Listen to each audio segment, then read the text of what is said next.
Olá, meus amigos, muito bom dia a todos vocês. Sejam muito bem-vindos a essa meditação, hoje nesta terça-feira da 33ª semana do Tempo Comum. No dia de hoje, como falávamos ontem, o Senhor manifesta o que Ele vem realizar naqueles que decidiram por Ele. Lembra que nós falávamos ontem que a cada dia o Senhor vai nos manifestar uma cura, né? Então, aquilo que andava desarmonizado no homem, a gente já sabe o porquê. É o pecado, as paixões, as concupiscências, né? São João chega a dizer em suas epístolas que o que sobrou, né, para o homem depois daquele ato de desobediência de nossos pais Adão e Eva, se resume à concupiscência da carne, a dos olhos, a da carne e a soberba da vida, né? Então, São João chega a sintetizar as tragédias humanas, o decaimento humano, as doenças, os padecimentos espirituais, físicos, morais, éticos, todos os tipos, né? Todo tipo de crime, nisso. E ele está correto, né? Ele está preciso. Quem é que vai, né? Enfim, contra-argumentar contra isso? Tá certo. Jesus então vem para realizar essa cura essencial que nos afetou por causa do pecado. Mas, ao mesmo tempo, os sinais da cura de Cristo mostram um novo ordenamento, uma nova harmonia nos corações que se aproximam dele. Então, de repente, o sentido aparece, o propósito surge, as curas vêm, se manifesta na palavra, no que a pessoa faz, no seu semblante, mas muito mais profundo do que isso, né? As suas obras respiram o amor que libertou aquele coração. E é por isso que Jesus fala de maneira tão evidente, né? Olhe para os frutos da árvore e conhecerá o que ela é. Isso é um pensamento tão belo e tão concreto, né? Porque de fato nós conhecemos a macieira quando dela vemos maçã, a jaqueira do mesmo jeito, né? Então, o que fruto parte daquele que se uniu a Cristo? O próprio Cristo. Lembra que Jesus falou, nos sintetizou numa videira? Ele é a videira e nós somos os seus ramos, né? E é de nossos ramos que despontam frutos que têm sabor, têm dulçor, que alimentam, mas também são capazes de guardar dentro de si a semente que multiplica, né? 1 para 100, 1 para 1000 e assim vai. Então, meus irmãos, hoje mais uma vez Jesus fala sobre esta cura. E hoje de maneira mais clara, a cura que vem sanar aquilo que São João citava sobre nossa natureza. Então rezemos pedindo ao Espírito Santo que nos conduza, nos ilumine, nos proteja, né? Ilumine a nossa inteligência, o nosso caminhar, o nosso procedimento e que essa semana seja extremamente frutuosa. Então, estamos reunidos em nome do Pai, do Filho e do Espírito Santo. Amém. Senhor Jesus, aqui estamos na Tua presença e vos pedimos a Tua graça, o Teu amor, a Tua misericórdia, o Teu perdão. Dai-nos, Senhor Jesus, a compreender como é elevada, como é bela a vida daqueles que se unem a vós. E dai-nos um coração prontificado para abandonar as paixões desordenadas que tanto nos corrompem, mas que o nosso coração se enriqueça principalmente da Tua presença, de quando o Senhor vem fazer morada em nosso coração, vem instalar em nossa vida uma nova ordem, uma nova harmonia, uma nova melodia. Queremos sim, Senhor Jesus, ser para vós uma canção nova, né? Onde o Espírito Santo é aquele a agitar todos os acordes, onde a melodia é composta por vós, onde o amor transparece em tudo que somos e fazemos. Dai-nos a graça de não desafinar, por mais que isso seja difícil durante o dia, durante o percurso da semana. Que a permanência na graça seja a virtude que tenhamos a apresentar para Ti. Ave Maria, cheia de graça, o Senhor é convosco. Bendita sois vós entre as mulheres, bendito é o fruto do vosso ventre, Jesus. Santa Maria, Mãe de Deus, rogai por nós, pecadores, agora e na hora de nossa morte. Amém. Permaneceremos reunidos em nome do Pai, e do Filho, e do Espírito Santo. Amém. Meus irmãos, o Evangelho de hoje está em Lucas 19, versículos de 1 a 10. A gente já meditou algumas vezes aqui, mas, claro, o Evangelho sempre se renova. Então, vamos lá.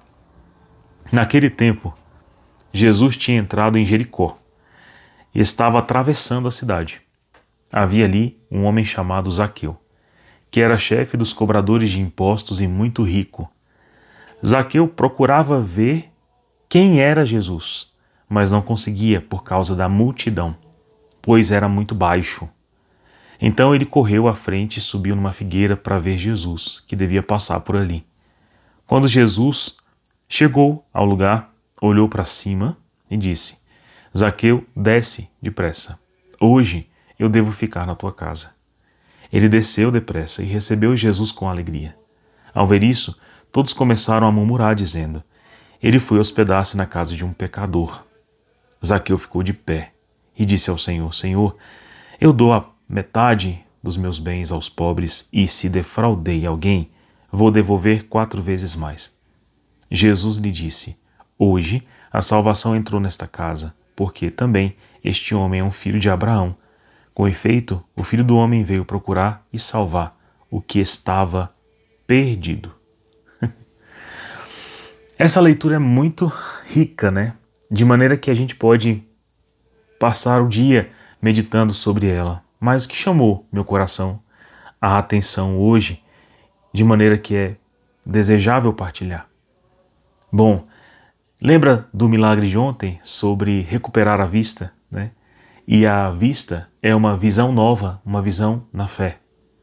Então, primeiro, a gente escuta a pregação, aquilo é assentido pela nossa inteligência, e a fé, que é um dom de Deus, vai iluminar essa inteligência para que ela se robusteça e tome conta dos nossos cavalos, né?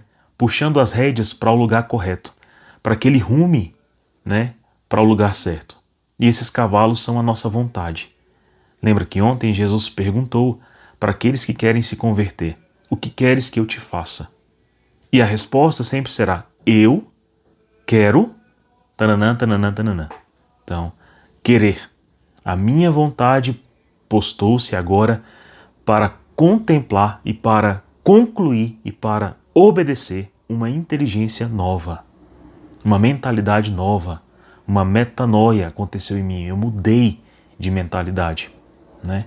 Minha inteligência foi iluminada pela fé, então ela não é mais rasa, ela não é mais material, ela não é apenas humana, ela tornou-se divina, digamos assim, com D minúsculo, né? Porque eu assenti na fé. E vejam, aqui a gente vê um homem que tem visão, que deseja ver, né? Essa vontade de ver, ou seja, ele tem a mesma vontade do cego de ontem, mas ele estava numa condição onde a baixeza o impedia. É bonito ver isso, né? Então tinha uma multidão à sua frente e ele não conseguia ver Jesus. Mas se a gente pensar nisso não apenas de maneira material, mas de maneira espiritual, as pessoas têm estatura normal, né? E eram capazes de ver Jesus. Por que Zaqueu talvez teria uma baixeza mais intensa? Bom, espiritualmente falando, até as pessoas já diriam que ele é baixo, que ele é da baixeza, né? Que ele era um pecador por ser cobrador de impostos e possivelmente então defraudador, usurpador, egoísta, avaro, cobiçoso, concupiscência dos olhos. Vê como a coisa casa direitinho, né? Então ele já era visto como um homem baixo, né? Sim, tinha baixeza física, mas isso não é defeito, em hipótese alguma, né? E então Zaqueu estava sobre esta baixeza de condição. Então, para um homem que tem visão, que tem fé, a inclinação à baixeza é muito torturante, é muito difícil. Então, eu falo por mim e falo também por vocês que estão ouvindo essa meditação. Você tem fé, senão a gente nem estaria aqui discutindo sobre fé, sobre a palavra de hoje, sobre nosso Senhor Jesus Cristo, sobre a redenção, santidade, né? Não estaríamos. Temos fé, mas será que ainda estamos nessa baixeza? Às vezes, nos tornando até inferiores ao que é a maioria dos homens, porque nos tornamos um pouco animalescos, um pouco bestificados, digamos assim, pelas nossas paixões. E esta aqui pode ser a baixeza mais evidente por todo o contexto do Evangelho, que é a dos olhos, mas talvez você seja baixo naquilo que a gente geralmente chama baixo, né? Concupiscência da carne, como denunciava São João, que nos leva à preguiça, nos leva à luxúria, nos leva à gula, nos leva a buscar prazer hedônico, nos leva a ter um pensamento um tanto filaucioso, ou seja, um desejo desordenado por nós mesmos. Ou será que a tua baixeza é justamente o teu olhar altivo, orgulhoso, que remói, que constrói fantasias na sua cabeça, onde você ou é vítima ou você é soberano, onde você moralmente e eticamente é indefectível, onde os outros, né, são inferiores? Será que existe orgulho em nosso coração, vaidade em nosso coração? Será que amamos tanto assim mais a nós do que a Deus? O que também é filáusia, né? Pode ser, mas de qualquer maneira, não impede que a gente aqui tenha fé. Mas não é sofrido ter baixezas? É sofrido demais. Então esse homem tentou, com a sua inteligência humana, subir numa figueira para ver Jesus, para que esta visão de fé nova mude sua mentalidade. Mas também talvez ele quisesse um pouco de avareza, ver por cima, por uma outra condição, estar um tanto mais elevado para ter uma visão panorâmica melhor do que a de todos, né? Já que essa pode ser a sua maior baixeza. E Jesus corrige isso, né? E ele pede para Zaqueu descer. Porque quando a gente desce por humildade, vencendo o orgulho, reconhecendo que nós não fomos perfeitos e que nós temos a culpa sim, né, em várias coisas, a gente tem uma visão mais clara do que nos atrapalha. E temos uma visão mais clara de que excelso mesmo é o Senhor. E de que o nosso próximo, na nossa visão, é melhor que ele tenha uma visão nossa de bondade. É melhor que ele tenha uma visão nossa de que ele é até melhor do que nós. Por quê? Porque muitas vezes o nosso próximo não teve todas as condições para evitar os males do que nós tivemos. Portanto, pode ser, muitas vezes, que o meu próximo seja mesmo melhor do que eu. Mas o que importa é que nessa posição de fazer Zaqueu descer, fez também Jesus dizer que estará com ele na casa dele naquele dia. Hoje estarei contigo. Isso muda tudo. Que mostra que o fato de ter fé, de querer essa visão, de você, por exemplo, hoje dizer assim, eu quero ter uma metanoia, eu quero ter uma mudança de vida, eu quero ter uma prática nova, eu quero que a minha vontade seja posta em outro lugar, será atendida pelo Senhor como algo prioritário a se realizar. Lembra que ontem a pergunta de Jesus acaba deixando isso bem claro? O que queres que eu te faça é um sinal de prioridade em tua vida. O que prioritariamente queres que eu te faça? Meu irmão, minha irmã, é quase impossível a gente não dizer para o Senhor que a prioridade é curar aquilo que mais nos incomoda, aquilo que mais nos impede. Vou dar um exemplo bem claro e prático da minha vida, né? Não sabia mais ou menos em que situação eu iria dar testemunho disso. Mas, por exemplo, eu tenho 41 anos, tenho de peso, desde agosto, 148 quilos. Estou bem pesadinho, né? E eu tenho um problema de coluna. Esse problema de coluna tá grave, né? Mas, em ordem disso, eu pedi a Deus cura. E fiz também muito da minha parte para colocar a minha vontade em um novo eixo de conversão. De lá para cá, então, eu perdi já 14 quilos. E me submeti ao tratamento, a médicos, colegas, fisioterapeuta, exercício, tudo que você imaginar. Mas os últimos laudos dos exames comprovaram que ainda caminho, ainda tenho força nas pernas, minha bexiga ainda funciona, meus rins ainda funcionam normalmente, somente pela graça de Deus. Eu perdi 14 quilos, eu mudei meus hábitos, mas isso não interferiu no fato de que o canal da minha medula está muito estreito e não tem espaço para os nervos abaixo do meu umbigo funcionarem.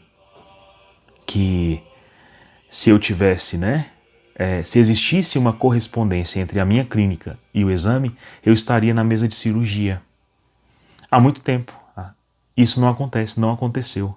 Então eu estou pela graça de Deus. Todo o resto foi importante para a minha vida? Foi. Mudar os hábitos, mudar o estilo de vida, cuidar, ter humildade e tudo mais. Mas o importante, acima de tudo, foi que depois desta avaliação eu percebi que sempre é a graça de Deus. E nesse exato momento da minha vida, se não é a graça de Deus, eu não estaria de pé. Eu não teria passos. Então, veja, é muito importante a gente entender que todos dependemos da graça de Deus. E se nós queremos sair da nossa má inclinação para viver a santidade em união com Cristo, Ele já deseja isso. Então, é importante que a gente submeta a nossa vontade a Cristo, Que a gente abandone sim as nossas práticas anteriores, porque essa graça torna-se mais evidente. Quando Zaqueu então desceu da figueira, demonstrando humildade e obediência, ele também demonstrou confissão. Senhor, se eu roubei, eu quero devolver 4 vezes mais. Senhor, o que eu tenho em excesso, por cobiça, avareza, eu darei metade aos pobres. Veja, é um homem que está confessando e ao mesmo tempo se prontificando à cura. E Jesus fala uma coisa diferente então. Não apenas os seus pecados estão perdoados, não apenas essa obra de cura que Jesus veio realizar, não é verdade? Essa que é a principal. Não, Jesus fala, hoje a salvação entrou nesta casa, porque também este é um filho de Abraão. Com efeito, o Filho do Homem veio procurar e salvar o que estava perdido. Ou seja, Zaqueu estava perdido, distante da graça, inclinado em suas baixezas, terminalmente, doente, grave, enfermo, mas além de enfermo, paliativo. Tudo que ele fazia era insuficiente e vão, e aprofundava ainda mais seu orgulho, seu pecado. Então, muitas vezes, nós que estamos, sim, em fé, e nós que desejamos, sim, ultrapassar dificuldades para alcançar a Deus, nos vemos assim, ainda nas nossas baixezas. Não desanime. Não desanime. Mas busque a humildade. E o ato mais humilde que existe é a oração. Oração muda tudo. Eu digo isso por mim mesmo. Então, se não fosse a graça, eu também estaria perdido. E nesse momento, em uma grave situação de saúde financeira, tudo que você pode imaginar. Mas a graça mudou tudo.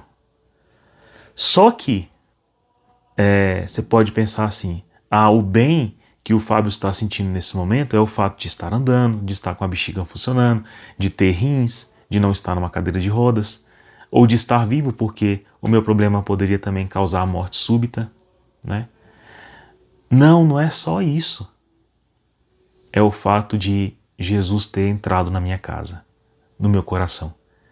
De uma maneira que eu achava que ele já estava, mas a cada dia ele demonstra mais presença, mais inteireza, é como se ele atualizasse o quadro, da minha vida e mostrasse ainda mais proximidade, intimidade, seu coração, Então, ao estar na minha casa, é muito maior esse bem em comparação com os outros.